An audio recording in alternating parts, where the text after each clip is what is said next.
परिवार का सम्मान करना और उन्हें अपना रिश्ता चलाने देने के बीच अंतर है। एक शक्ति का निर्माण होता है, दूसरा नाराजगी पैदा करता है। रोहन उस परिवार में छोटा बेटा था जहां जिम्मेदारी नीचे की ओर बहती थी। 29 साल की उम्र में जयपुर में रहते हुए उनकी बड़ी बहन कविता ने उनका पालन पोषण लगभग उनके माता पिता के समान ही किया था। वो वित्त का प्रबंधन करती थी, करियर संबंधी कदमों पर सलाह देती थी और हर चीज पर अपनी राय रखती थी, जिसमें उसके रिश्ते भी शामिल थे। ईशा ने इसे पहले ही नोटिस कर लिया था। 27 वर्षीय स्वतंत्र एक विपणन प्रबंधक के रूप में काम करते हुए उसने पदानुक्रम से अधिक साझेदारी को महत्व दिया। लेकिन रोहन की दुनिया में कविता की आवाज किसी और की तुलना में अधिक वजन रखती थी। हर योजना को मंजूरी देनी पड़ती थी। हर असहमति का अंत मुझे दीदी से पूछने दो के साथ होता था। पहले तो उन्होंने इसे नजदीकी बताकर खारिज कर दिया। उसने खुद से कहा, भारतीय परिवार ऐसे ही होते हैं, लेकिन सीमाएं कभी नहीं बनी। कविता ने ईशा के कपड़ों की आलोचना की, बहुत आधुनिक। उसके करियर पर सवाल उठाया, मार्केटिंग पर्याप्त स्थिर नहीं थी।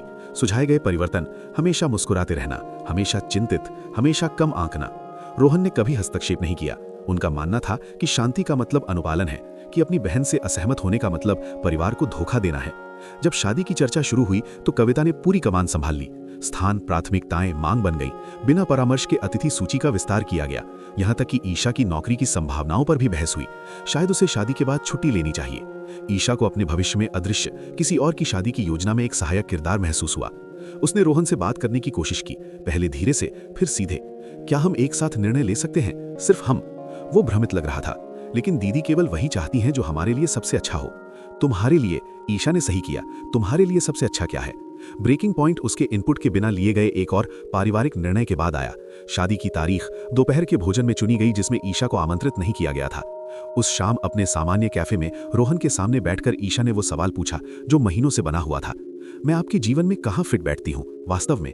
रोहन झिझक रहा था, अपने शब्दों का चयन सावधानी से कर रहा था। आप महत्वपूर्ण हैं, लेकिन परिवार पहले आता है।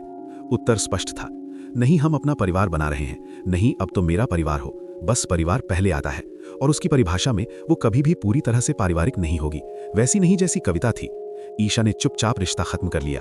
कोई ड्रामा नहीं, कोई अल्टीमेटम नहीं। वो पारिवारिक व्यवस्था से लड़ना नहीं चाहती थी। वो एक ऐसा साथी चाहती थी जो उसके साथ कुछ नया बनाने को तैयार हो। वर्षों बाद किसी ने पूछा कि क्या उसे इसका पछतावा है? उसने दृढ़ता से सिर हिलाया।